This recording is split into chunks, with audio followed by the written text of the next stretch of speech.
In this talk, I'd like to take a few minutes to talk to you about an important and what I think is a very practical concept. It's the idea of delayed gratification. I'd like to talk about what it is and how it works and what the implications of it are for the way we live our lives and the choices that we make. The concept of delayed gratification is not really that hard to grasp. It's been discussed in psychological circles quite thoroughly, but it really simply means what it says, that we would do things for which there is delayed gratification. We would make choices for which there is delayed gratification. That is, we do things now that will benefit us or bring us pleasure or give us some sense of gratification in the future down the road, as opposed to in the immediate. It's an even easier concept to grasp when you think about it in relationship to its antithesis, that is, instant or immediate gratification. That idea that we make choices and do things that bring us immediate pleasure, immediate gratification, things that we desire, we do right now because they benefit us in the moment. And that's a very real distinction between those two things, delayed gratification and immediate gratification. You don't have to think very long or look very far to see that we live in a society and have a culture that is oriented toward the instant and the immediate, towards instant and immediate gratification. Sociologists, social psychologists, social commentators all agree with that. We live in a contemporary culture, in a contemporary society that is oriented towards, predisposed to, desirous of instant or immediate gratification. We're swimming in it.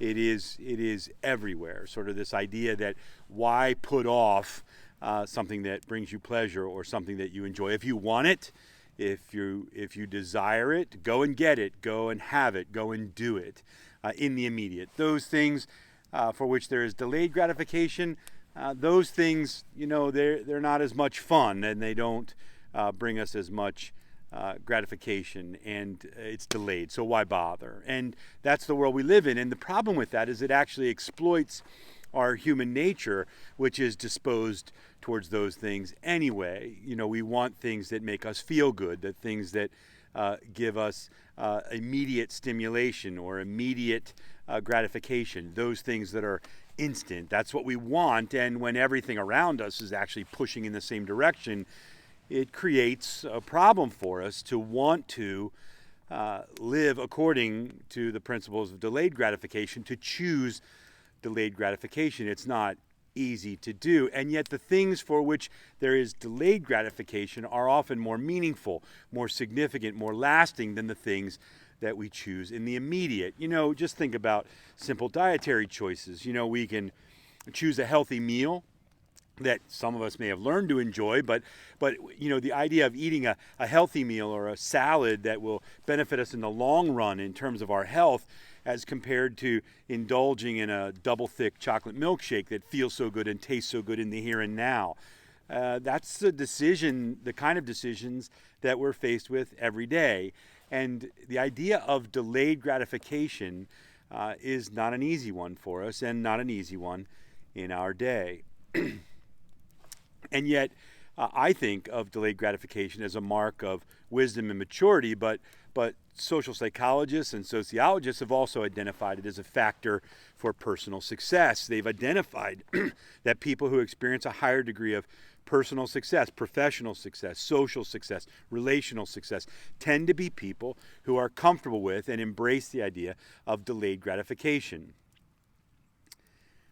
The dilemma for us is that we find ourselves often thinking that the things for which there are delayed gratifications are the things we have to do, and the things for which there is instant or immediate gratification, well, they're the things that we want to do. And that's the problem. We find ourselves saying, well, I could do this thing that I want to do, or I could do this thing that I have to do. And that's where we get ourselves stuck. In fact, often what we do is we find ourselves thinking about it this way. The things I have to do, the things for which there might be delayed gratification, my schoolwork or something at my job that isn't particularly interesting to me or fun for me, a conversation that I have to have that is difficult in the moment but will actually strengthen my relationship down the road. Those are the things I have to do. And those things are actually in the way of me doing the things that I want to do. And that's the trick for us. That we start associating the choices and a way of life that is associated with delayed gratification as the things I have to do rather than things I want to do. And what ends up happening is we start looking at the things we have to do as obstacles.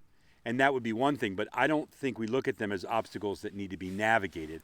I think we look at them as obstacles, things that are in our way. In other words, tethers, things that are keeping us from doing the things that we want to do, the things that give us pleasure. We actually see those things that are beneficial to us in the longer term as hindrances to happiness in the here and now. And so we find ourselves gravitating to the things that we want to do and set aside the things that we have to do. And practically, when you think about our life at a place like Cairn University and thinking about the life of students, and I was a student too, you want to do the things that are fun, and the things that are work, the things you have to do for which there's delayed gratification, those things are easy to set aside. But what if we reframed it? What if what we actually did was bring some perspective to bear on this? What if instead of looking at the things we have to do as things that are in our way, things that are hindrances or obstacles or tethers, rather we looked at them as passages to things that are gratifying?